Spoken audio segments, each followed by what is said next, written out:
My dear honorable judges, today I, Shavitri Sivakumar from MRSM Bandung Pahang, would like to tell you a story entitled My Daughter Roja. My wife called. How long will you be with that newspaper? Will you come here and make your darling daughter eat her food? I tossed the paper away and rushed to the scene. My only daughter Roja looked frightened. Tears were welling up in her eyes. In front of her was a bowl filled to its brim with curd rice. Roja is a nice child, quite intelligent for her age. She has just turned 8. She particularly dislikes curd rice. I cleared my throat and picked up the bowl. Roja, darling, why don't you take a few mouthfuls of this curd rice, just for Dad's sake, dear? Roja softened a bit and wiped her tears with the back of her hands. Okay, Dad, I will eat. Not just a few mouthfuls, but the whole lot of this. But you should. Roja hesitated. Dad, if I eat this entire curd rice, will you promise to give me whatever I ask for? Oh, sure, darling. Promise? Promise.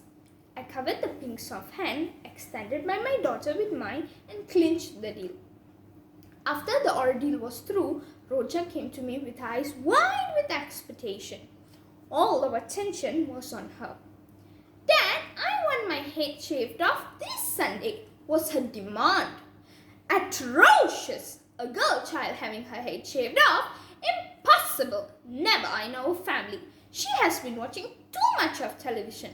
Our culture is getting totally destroyed with these TV programs, shouted my wife.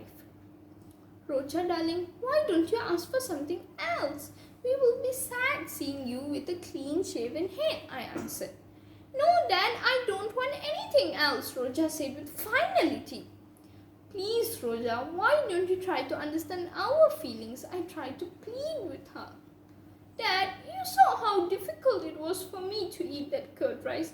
Roja was in tears, and you promised to grant me whatever I asked for. Now you are going back on your words. You always say that we should honor our promises no matter what, said Roja sadly. It was time for me to call the shots.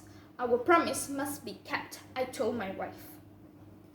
With her head clean shaven, Roja had a round face and her eyes looked bright and beautiful.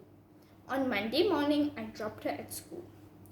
Just then, a boy alighted from a car and shouted, Roja, please wait for me.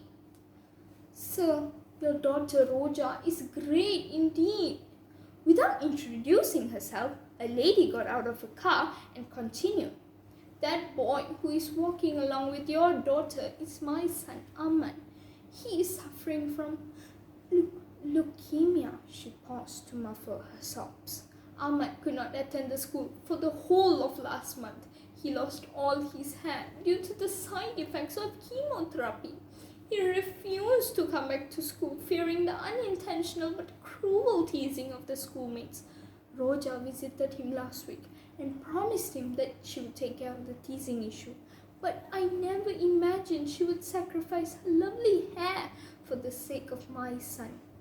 Sir, you and your wife are blessed to have such a noble soul as your daughter. I stood transfixed, and then I wept. My little angel, you are teaching me how selfless real love is. The moral of the story is, show your selfless love to others. As the proverb says, every cloud has a silver lining. Thank you.